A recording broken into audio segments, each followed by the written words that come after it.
Catwoman is known for being both an acclaimed hero and villain. She is a quick-witted and quick-handed individual who doesn't need superpowers to outsmart and outstealth her opponents. But just who are her opponents? Well, that depends on Catwoman's alignment in the story that you're reading. While Selina Kyle is definitely capable of great good, she has also caused a lot of destruction and turmoil for others in the comics, including some of the people she loves the most. Welcome back, Nerd Squad! Today we're going to be counting down the top 10 worst things Catwoman has done, and examining just what drove Selina Kyle to behave so heartlessly in some of these cases.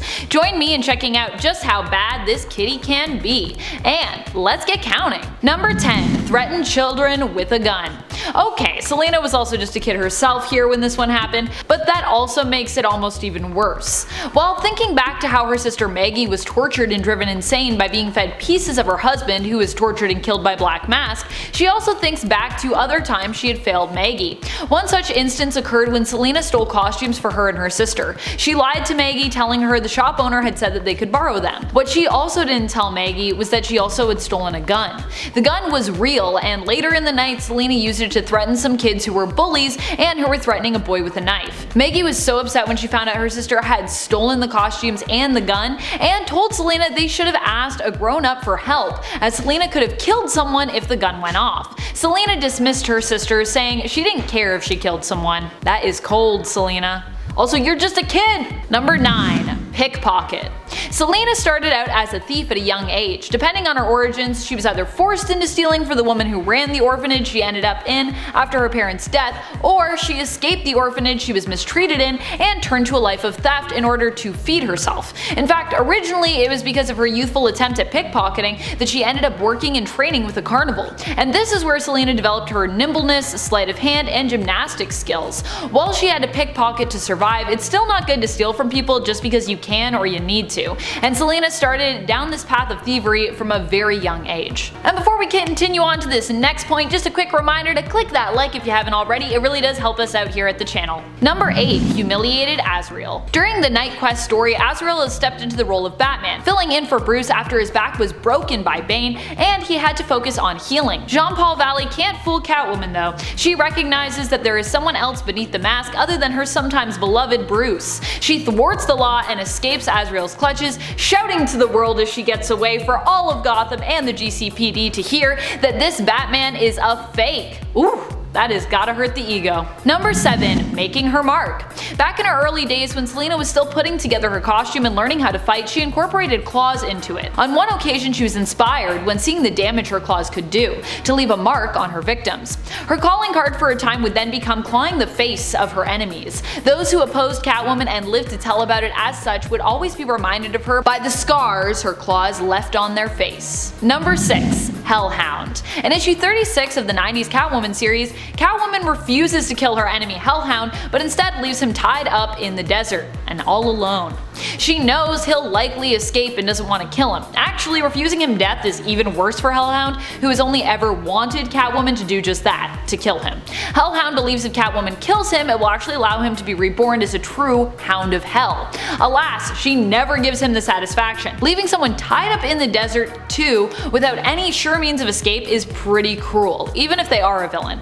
And while this is one of the worst things Catwoman does in this issue, Bruce also commits his own crime by having that 90s ponytail. No one is without guilt in the 90s. There were just lots of terrible things that happened. Number 5. Killed Black Mask. But I mean, come on, he kinda deserved it, right? Still, in a world where Catwoman had been attempting to be a hero, this was a big one. This was around the time that Selina had a crisis of conscience after learning her decision to become a hero had actually not been her own, but had been implanted in her mind by Zatanna's magic. This caused Catwoman to return to the dark side once more and question her alignment and actions. When confronting Black Mask after he targeted Selina, focusing on making her life and the lives of her loved ones a living hell, she decided to call his bluff and shoot him point blank in the head, killing him. Roman had expected Catwoman to come after him, but he never thought that she'd kill him, considering she was more of the hero than villain type. Boy, did he pick the wrong time to press his luck. Number 4. Earth 2. While in certain continuities this can be considered a different version of Catwoman entirely, in her early days in the comics Catwoman was much more villainous and ruthless than the version version of her we've come to know.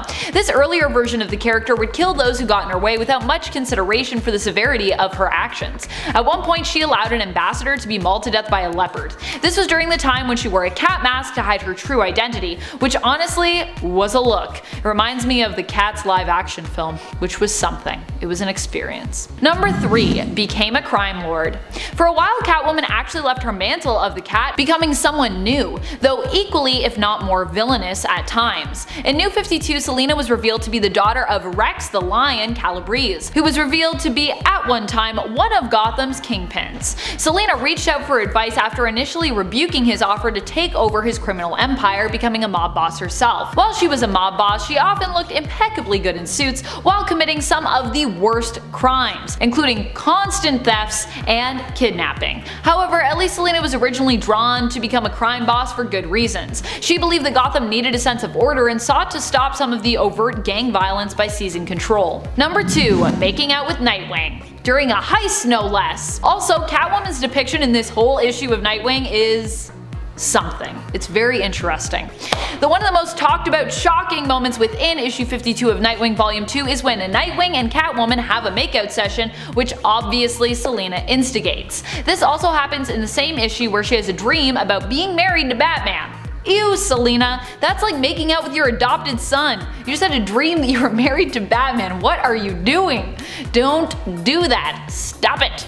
What's worse is at the end of this issue, it's all implied that this is all a part of a ploy of Catwoman's to make Batman jealous. I have no words. Number 1. Leaving Bruce at the altar. Finally, Tom King was going to deliver on a story that had felt like it had been coming our way forever. Batman and Catwoman were finally going to be married and tie the knot. They had told the Bat Kids, planned an opulent though intimate event, and the day had finally come. But while these two have always seemed to be fated to be together, Selina started to have some doubt, planted by her friend Holly Robinson. As a result, Selina ends up leaving Bruce at the altar, breaking his heart. In the end, it was revealed that this was actually all a part of Bane's ultimate plan to finally break Batman for good, and it was definitely a pretty effective attempt at starting off that process. Catwoman has committed all kinds of heinous acts in the comics, though at least she balances a lot of her crimes out with good intentions and focuses on redemption from time to time. Still, I do miss the days when she was more villain than hero. Those were some cool times. Speaking of cool times, it's time to reminisce back on another cool video we did recently here at Top 10 Nerd, Top 10 Newest Marvel Comic Villains Part 2. Flipping over to the Marvel side of things now. You what, mate? Responds with, Wanda and Quicksilver will always be Magneto's kids. I don't care. I feel you. I always get so emotional when it comes to this, and in my heart they are also still Magneto's children and mutants. Jesse Milan writes, okay, Immortal Abomination with DNA taken from that of Emil Blonsky and Rick Jones, that's a scary hybrid.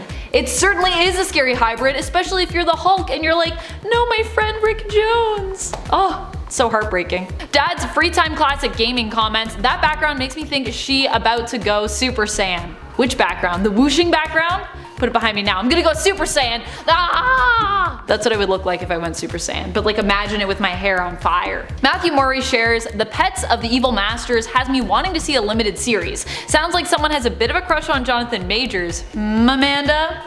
Well, you might be onto something there. I don't know. Jonathan Majors is attractive and talented. What is there to not have a crush on? Who doesn't have a crush on Jonathan Majors? And that's all the time we have for comments today. Thank you so much for sharing your thoughts with me. This has been Top 10 Nerd, and I'm your host Amanda McKnight. Till I see you in the next one, you stay nerdy, YouTube.